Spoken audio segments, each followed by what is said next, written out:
Hello and welcome back to Colorful Voices of Sisterhood Season 4. With me is Diana and Fitia, and we have a very special guest today, Miss Sheila right here. Today we're talking about the key steps that can set you up for success when entering the job market. Absolutely. And Miss Diana is here to introduce our guest. Miss Diana? And before we do, we look at the season of, there's a lot of people without jobs. Mm-hmm. A lot of people going through a whole lot of stuff in this season right here. Yes. So today when Miss Sheila said yes to come on the show to talk to us, because people sometimes when they go, they don't even know how to present themselves for a job. Right. Mm-hmm. They take people with them for a job, for the job interview. Unfortunately, yeah. So I think a lot of it is going out of the school system now of teaching them how to go in the interview. Mm-hmm. And you go apply for a job. Mm-hmm. You don't take somebody else with you. Right. It's almost like a single woman going looking for a man, taking another woman with her. Like, why would you do that? You're going to choose somebody else, So to me, this topic is very interesting because we need to go back to the basic. Mm-hmm. So Sheila Darden is with NCWorks Next Generation. NextGen nice. program. NextGen. Mm-hmm. Ages 16 to 24, which is the prime season that we're looking to teach people about it. Because I know working in the corporate world, I used to see people come in and I was like, babe, at least a black pair of pants and a white top if you want to interview. Mm-hmm. That's very important. At least. The appearance. Right. Mhm. Exactly. Come in, First impression. present that first impression Mm-hmm. means a lot. It does. So I'm going to let you take it from here and we'll ask questions back and forth. Okay. Yes. So again, my name is Sheila Darden. I'm with the NextGen program. It's a North Carolina Commerce program, federally funded grant. And what we do is we work with youth 16 to 24 who are not in school. We do help with GED for those who need GEDs. We help with tuition, books, and fees for participants who are looking to get into the job market, whether that be CNA, pharmacy tech, phlebotomy, CompTIA, which is computer services, anything to get into employment.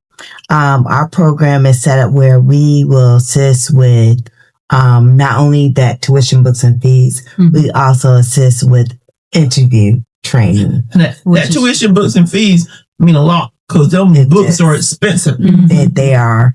And so we help with the interview process. We do mock interviews, all the do's and don'ts of interviews. We help with resume building. Oh, that's we good. will sit down and help them individually with resume building. We also have partnered with our local banks, such as Marine Federal and State Employee Credit Union, to do financial literacy classes. Where they come in and we actually have a session to learn how to manage your monies when you start making them.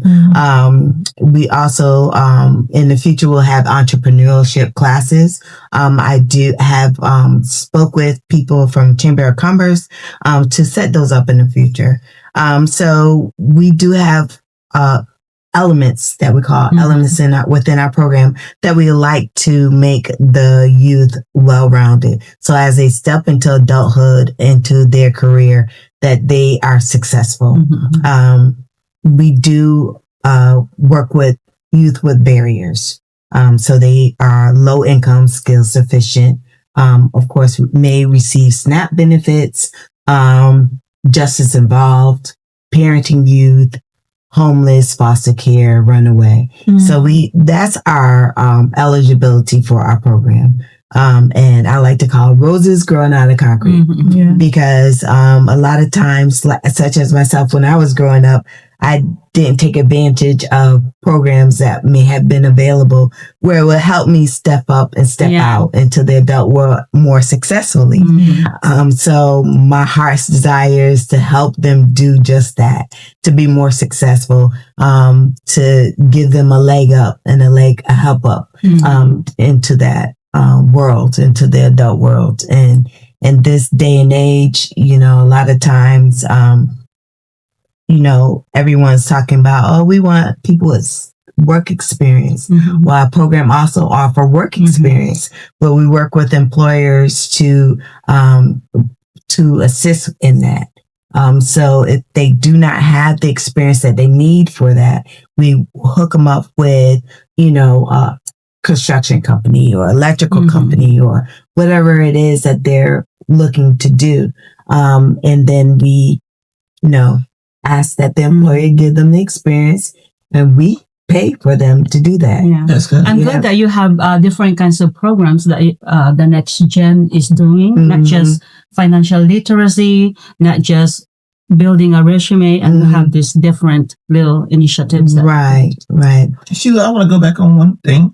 You said 16 to 24 that is not in school. That's not in school. Explain that for me a little bit. Okay, so across the United States, this is part of a program, credit funding programs across the United States. Well, here in our region in the East, we are doing the out of school youth. So the out of school youth, meaning they're not currently in high school. They're not registered for classes. Okay. So that's what we do. We sorry about that. We take care of just the out of school youth. So we can help with the students who are in GED classes. We can, help with the cost of that course to make sure they get it, as well as help them continue on into education. That's awesome. So pretty much what you do is they're not in school, but you're trying to help them get their GED while also helping them get work. Correct. That's amazing. So also juvenile, like kids that are in trouble, they dropped out for different reasons. Okay. Our program, we're not here to judge. We're here to help. So of course, I'll be honest with them. I'll, talk about their career choices and what they want to do. And does that really fit them? Is that something that they really think they're capable of doing? So we would discuss it, have that conversation. You have like a boundaries, for them to guidelines. Yes. They need to follow. So do you guys have a partnership with continuing education, because they do like dropped out children? 16 to 17. So I do a lot of work with youth services. I'm on the board for JCPC. So wherever I can find resources or pull resources, I do and work with them, because it's more than just me that's assisting the children. So yes, we not so much partner, but work with and resource out, and resource is coming in as well, to help our youth in our community. Yeah, that's good. You also made mention of the SNAP benefits, and we all know that there's a big thing going around that there's a lot of people losing their SNAP benefits. There's a lot of people losing a lot of stuff right now. How is that affecting this program? Well, for the SNAP benefits, it goes for a certain amount of time. They do have an end date. So those who are coming in with those benefits, if they have a end date that's surpassed our enrollment period, then they're fine. Those who are in need of food stamps, we still tell them to go apply and let DHS let them know the situation and what have you. But if they are low income and skills deficient, we still help them in that manner, because it most likely if you get SNAP benefits, you are low income, so that we can get that information. You train them on the computers, because a lot of people are not familiar with the computers, even though I know they're young, but sometimes they don't know how to use the computer to even apply for anything. What's your skill set there? So with the computers, I'm like, if you can navigate your cell phone, you can navigate a computer. So when it goes to come to applying, everything is done electronically. So we actually sit down and we search for jobs on our search engine, which is NCWorks.gov. And we actually hit the apply button and apply right there. So a lot of my students can and will do that on their own. Very few will come in and sit down and actually do it with me. because I always say, hey, you have a phone, you have a game system. Show me how you apply on this website, and they will show me how they do it, and we get through it fairly well. That's good. So only you guys limited to age 16 to 24? Yes, like, ma'am. What about up 25? Okay. Still, there are people that really need those skills. Yes, ma'am. So we have WIA program that serve the adult and dislocated workers. So this program is not just my program, the youth program is called NextGen, but WIA helps the adult and dislocated workers as well. And it's a Workforce Initiative Opportunity Act. So that is still in place. That has not changed as of yet. We do know that it will in the future. We do not know what that will look like, but you'll always need people that need a new skill, that needs to get back into the job market, that may not necessarily have the provisions to meet the needs of living now. So if they get a skill, they'll be able to get a job that will meet that need for their household. So we do still have that program across WIA. Yeah, that's because it's still like a people that need that skill. Absolutely. Yes. Absolutely. Training. Get back into the job market, and we all know that the skills that are needed are like electrical, plumbing, masonry, welding. There's a need out there. Automotive, there's a need out there. I've read here where they're crashing, they need more than 500,000 people, and they're just not getting the people with the skills or with the know-how of doing the job. And I'm glad that you have that practice or mock interview, because a lot of people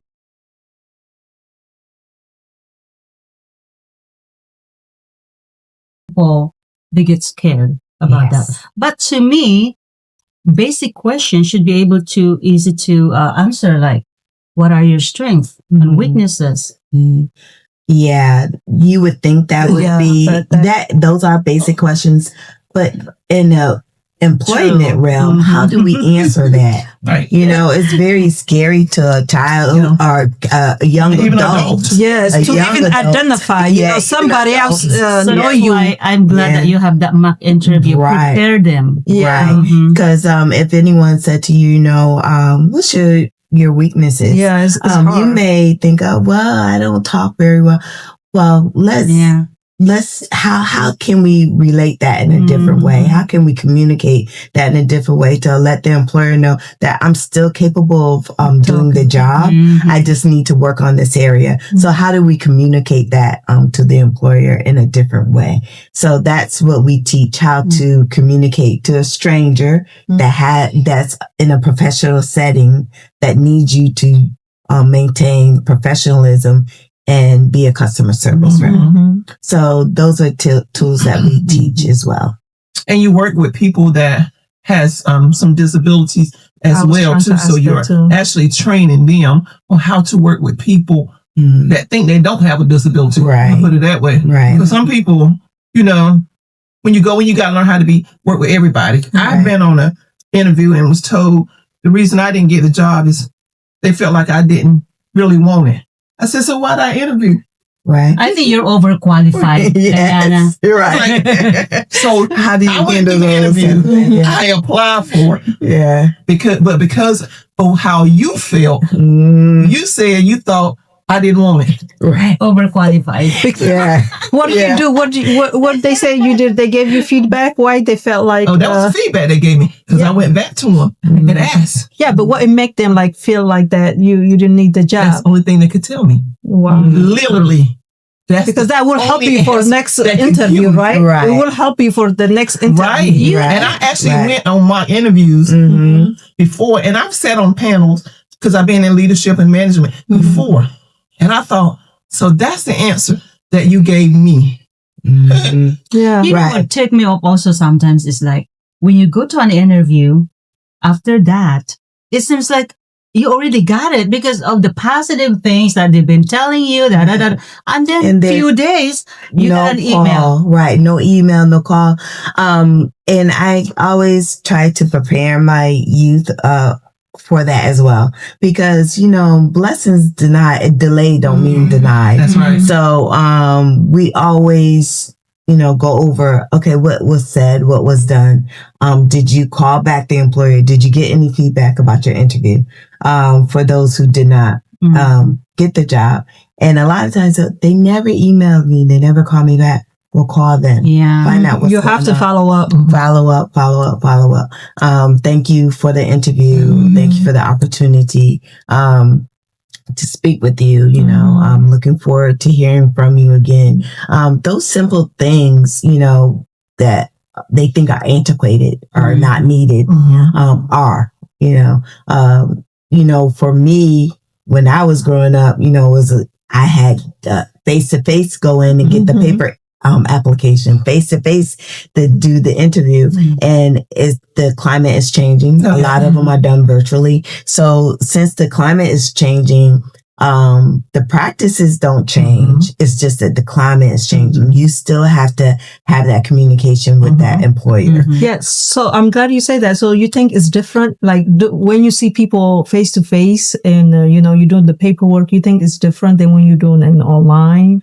It's just technology. It's a new age. It's just a different way of doing things. Online is a little bit different because you don't go back and do that face-to-face follow-up. You don't have where you can actually talk to the manager. Yeah, that's what I was saying. The people on the, the people on that work you potentially going to be working with.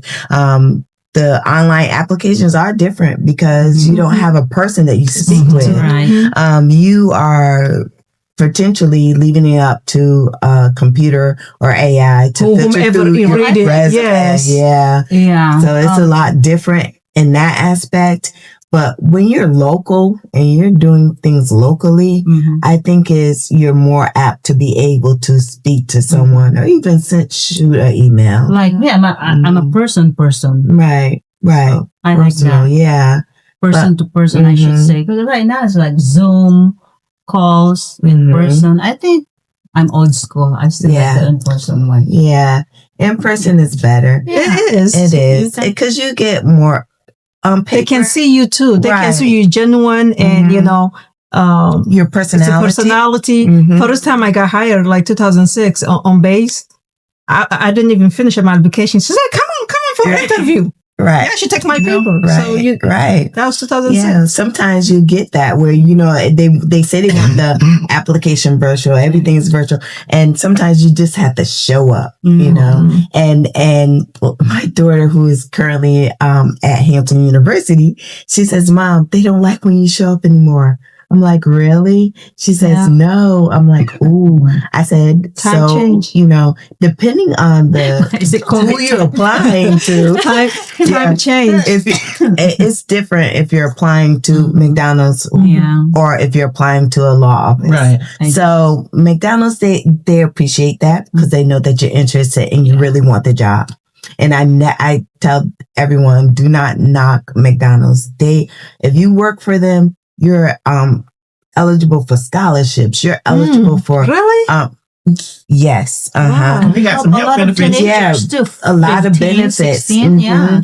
And especially if you're a teenager, because they have different programs that help elevate you into a managerial position. Yes. They still have McDonald University, which is a very big business university. Those things are still important. Those things are still, critical in this day and time. Actually, I know a lot of McDonald's. Their managers 18 years old, 22 years old. People undermine them. They have a $1 drive-through. You can get meals. They think, no, really, that's the, I did not know that. Yeah. It's good to know. It's now you heard that McDonald's. It's more to, I think we're in a season where our youth don't understand humble beginnings. So it's just a matter of teaching them, hey, you have got to learn how to work for someone in order to know how to work for yourself. So that's true. I'm gonna start you right there. And I believe that goes back to the parenting.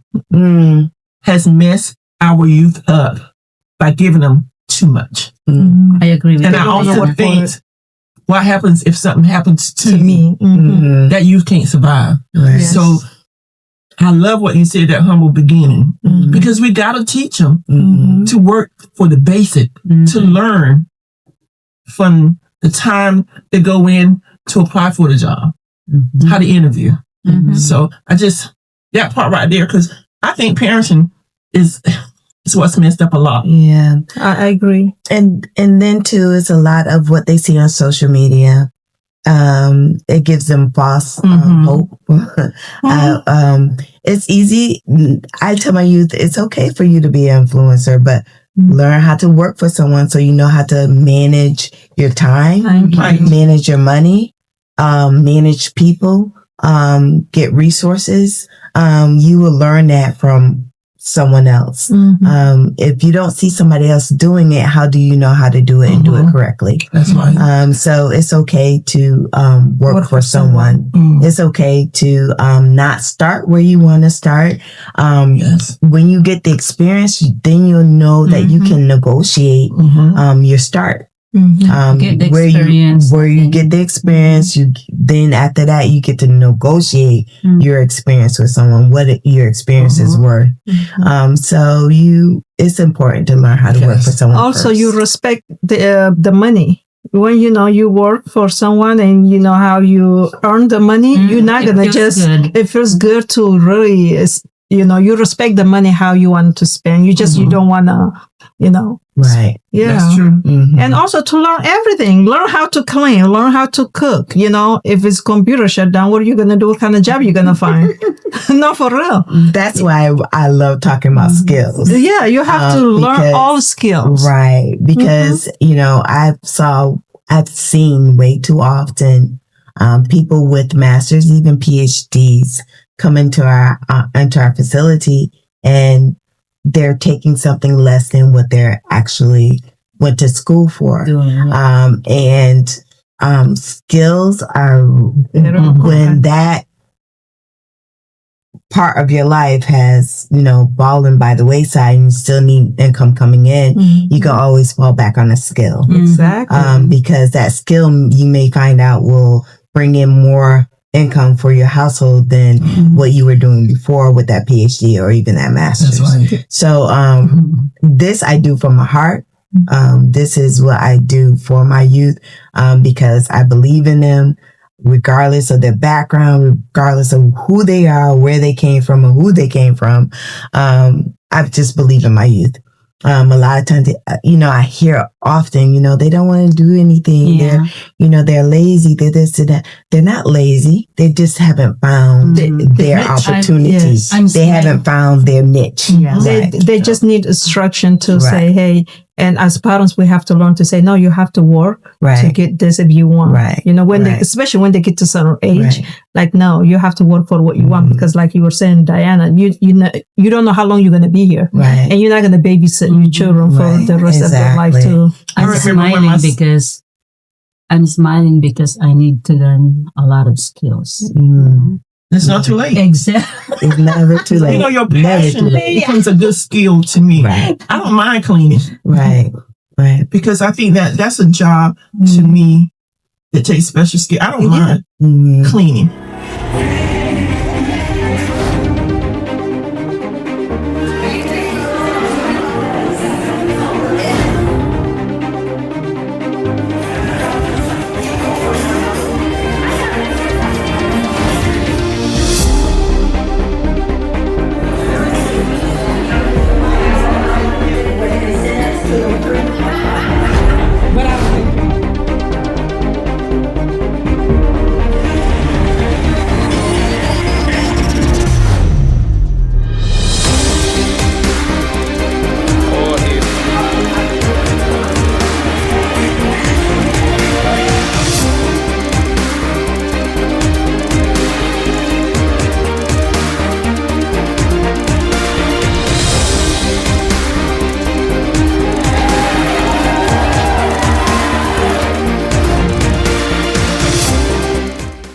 cleaning. Cooking. You love cooking. Cooking, I love cleaning. All cleaning this is too. for me. Cooking and cleaning is my therapeutic. No, for real. Like cooking, cleaning, organized. I have not been organized, but all Baking this cakes is my therapy. Yes. I love leadership. I love trying to customer service and leadership is a pet peeve of mine. Because if you can't do nothing else, you can be nice. Right. You can be nice. Yes. Be nice, be kind. I do believe in that. When I was younger, I didn't follow my parents' directions. It's the same today. But, nothing's new under the sun. We all know that. It's just a different way of doing it. But there's really nothing new under the sun. I didn't listen to my parents. I thought I knew more. Was That's better. what they do. So I could see that in my youth today, the same thing. And so I tried to find a way to connect with them, to help them understand, yep, what your parents say is correct. We're just going to find a different way of telling you, of showing you, so that it clicks, and hopefully it doesn't take as long as it took me, but hopefully, you'll find your direction a little sooner, and we can help facilitate that with the NextGen program. With Asian, we have to listen to our parents. We have to listen whether or not we actually follow through. Oh, another you have question. to also, otherwise. But what you guys do now is awesome because they are next generation. We get to a certain age, they the one that are leading. So to have those skill is needed. That's what's going to help them to determine what kind of life they want to live, paycheck by paycheck, or they want to, excel. How old is NextGen? When did it start? It was WIA Youth, and they felt the need to change the WIA Youth to something more innovative, to capture the young people a little bit more. So they changed it to NextGen. Nice. But WIA has been around for a while. I said over 20 years. It's the best kept secret. I mean, I did not know about it until I started working for them. I see. And it's part of the North Carolina Commerce, unemployment commerce. It's across the United States. It works differently for each state, but it's generally the same purpose to get our youth back into, our youth into the workforce, help them start their career. Yeah, I like the name too, the NextGen. This is awesome. Yeah. So how do we help get the word out? One part, and do you connect up with, I'll say, the CTE building in Jacksonville, for high school that can take trades. The skill center. Yes, the skill center. And I think Millamont, but Mount Olive also has like a plumbing.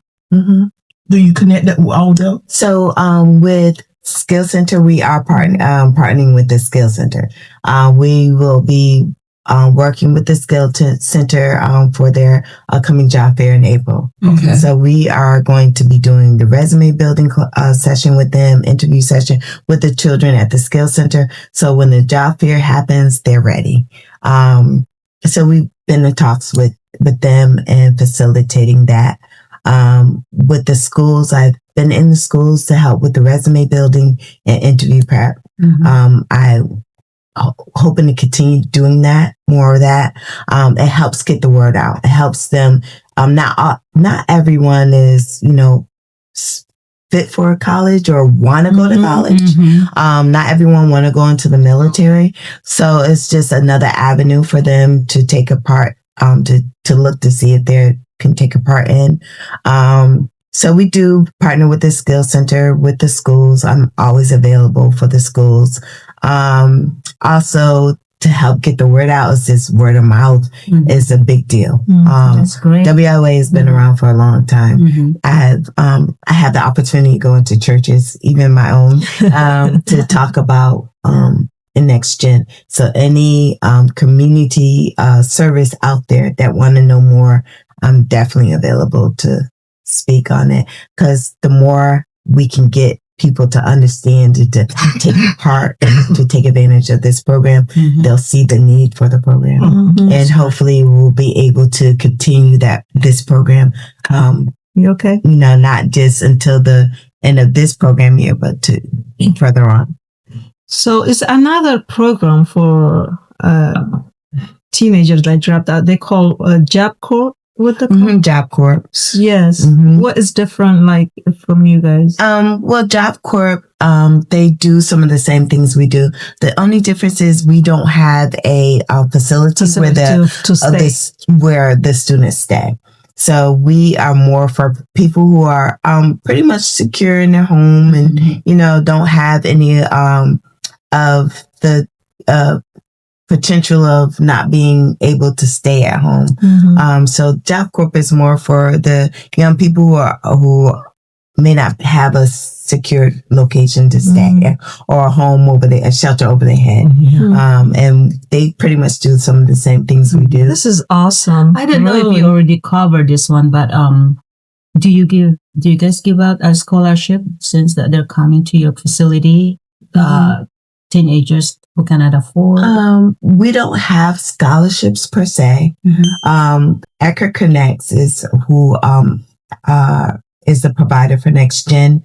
They themselves have a scholarship per se that we can help with students who are in need of books, maybe, I don't know. A car, just like down payment or something like that, or help with rent, that type of thing.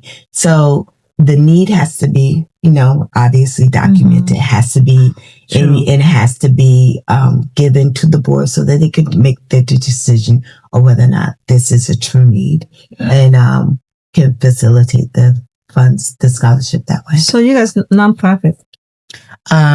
Yes. Okay.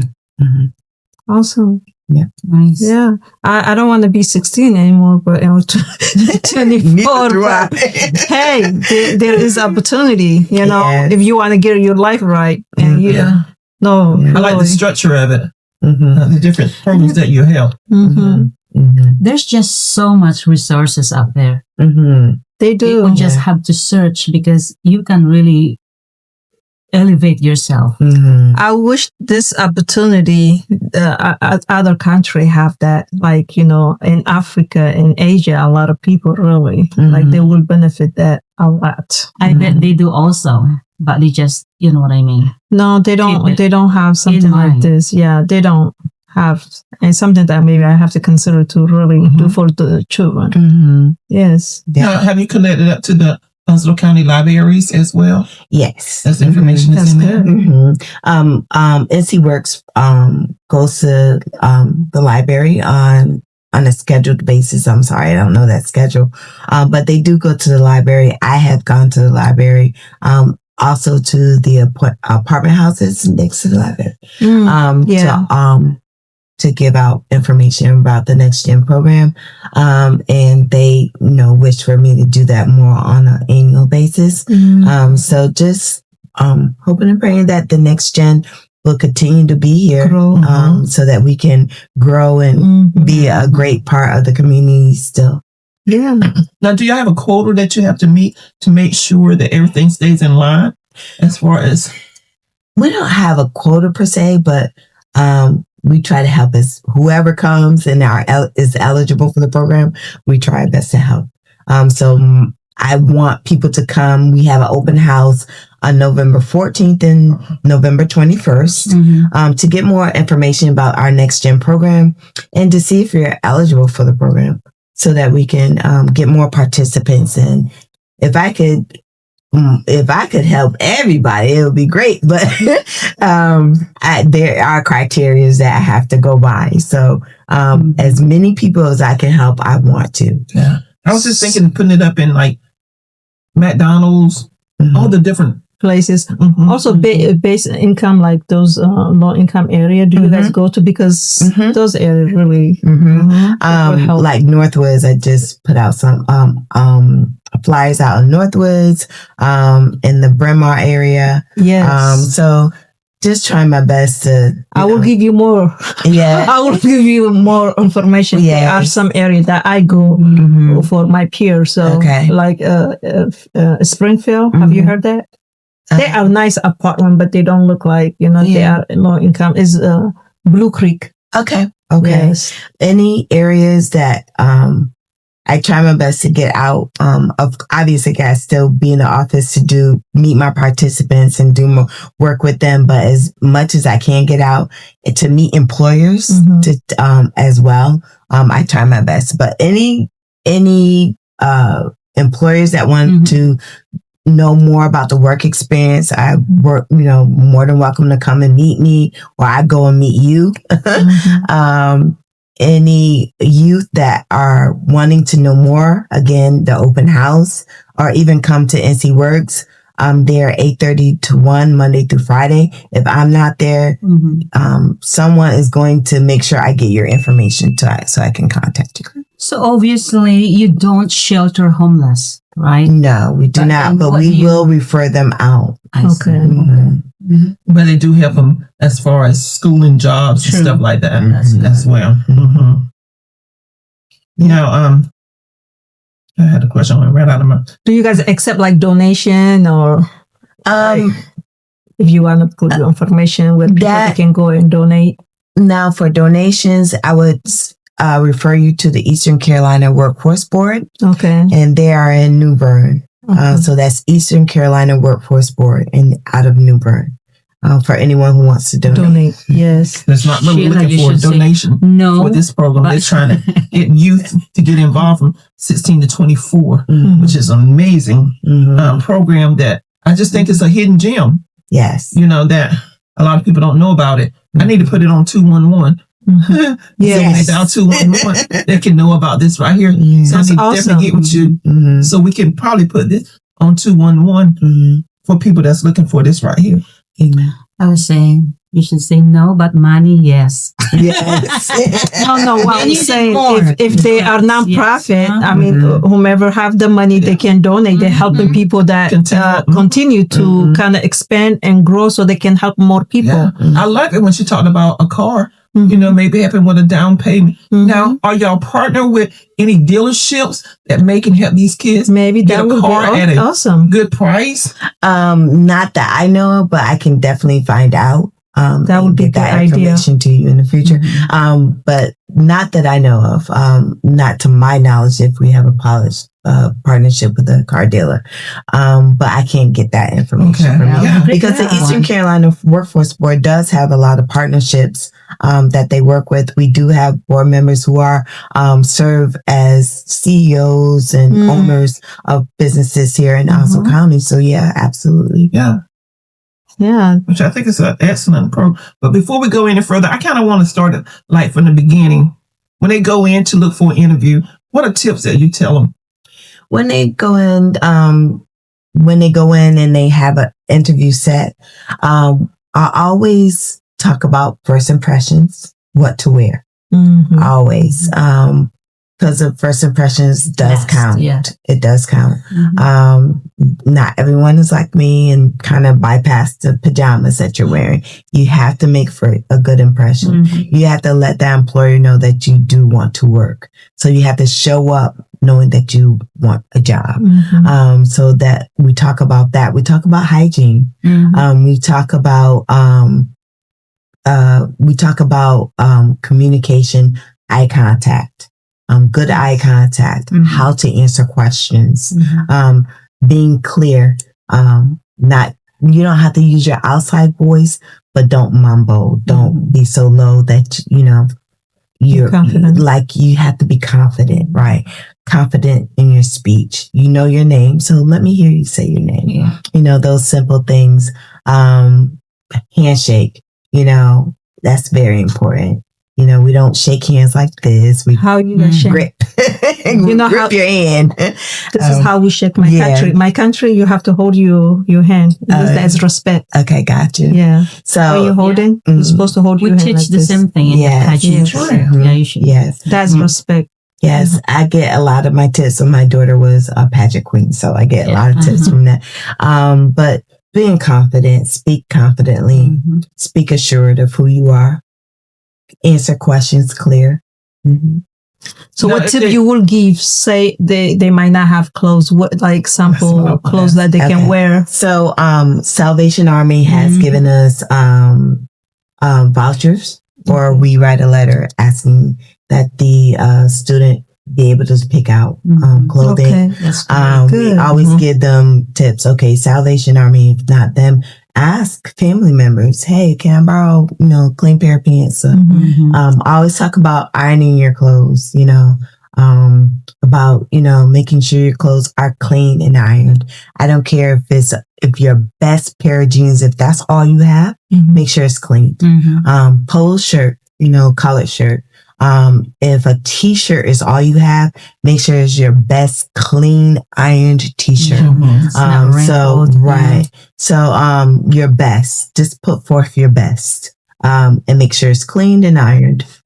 Because people do look at that. Also, hygiene. If you can afford, the good things about dollar store, they do have this spray and deodorant. They have soap and anything you need. Really, you can find from dollar store.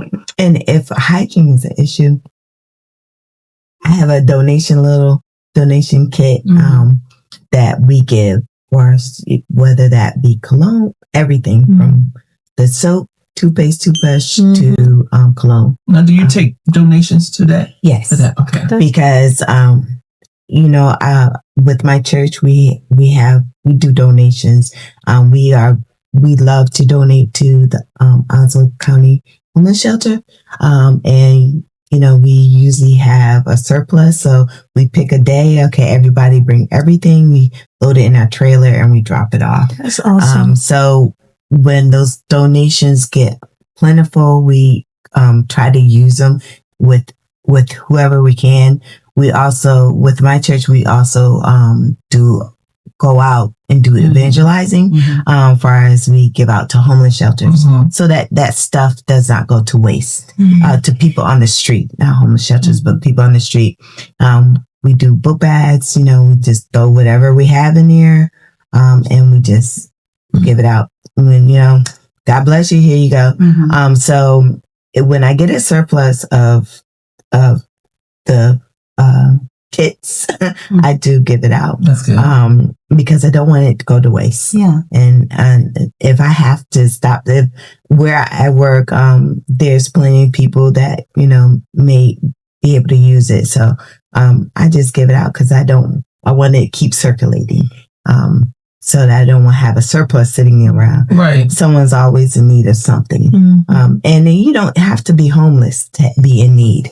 And pride, I don't, if you need it, take it. Yes. Don't worry about it. Put it in your bag. If it's, Actually, the one that in Suffering Inside have a shelter, they the one that really need the most because they proud. They don't want to go out there to ask for. So, homeless people, you can see they are homeless. They are in need. Like you say, some people, they really need, but they don't have to be homeless to be in need. Yes. Yeah. You guys are doing such a wonderful job. Thank you. And I just love it when, an organization is helping this organization and whatnot. Yeah. That's right. I'm glad we found this hidden gem because this information is amazing. And I think a lot of people can help spread the word. Yes. Can help more people. Yes. With this right here. Right. Yes. And just a note, a lot of classes are starting in January. Okay. So if they could please come out between November, again, the open house, and December, so I can determine your eligibility, get you enrolled in our program, so you can get started in January for those classes. Now, if they take classes, do you guys, they come to the office to take them, or you take them from home? From the office. So the classes are done in our local community colleges. Okay. So whether that be Coastal, Cape Carteret, Craven, Cape Fear, James Front, we cover any of those community colleges in our surrounding areas. Now, Sheila, do y'all have any jobs from home for these kids? We look. So if NCWorks has one that says it's remote, we apply and we try to get them linked up with that employer. Now, if they need help with a computer, you guys help with that? We will have to go through our other entities to see if we can help with the computer, such as, our Eckers Connect scholarship program. Yeah, that'd be nice if they can find a job at home, for home, especially those who don't have any cars. Transportation. Or, we are in an age of a lot of people are anxiety ridden, so they may be able to work, but just not around people. So yes, we try our best to try to facilitate that as well. That's good. And then, there's some maybe financial institutions sometimes or different places that get rid of their laptops out there. So no, maybe they can donate that computer so that person from home can actually have a computer from home. Correct. But you're right. We're in, a lot of people deal with a lot of anxiety.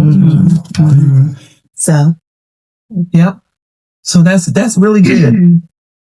Well, I appreciate you coming on. Yes, man. It's like a lot of good for having information. me. Yes. Thank you for having me. I really appreciate it. Your location is 461 Western Boulevard, Suite 106, Jacksonville. And that is y'all behind Marrakesh. Yes. Yes. She loves me. We love Marrakesh, actually. Yep. Yeah. Open house November 14th and November 21st, 461 Western Boulevard, Suite 106. From what time? Marrakesh, from 12 to 1 at the NCWorks Career Center. All right. Well, thank you all for joining in to it today. We always appreciate you. Don't forget to like, share at all times because we need your support. But we'll see you guys again in 2 weeks. Thank you, Have a good Sheila. one. Thank you so much. Hey, be safe for Veterans Day as well. Happy Veterans Day to all our veterans. Yes.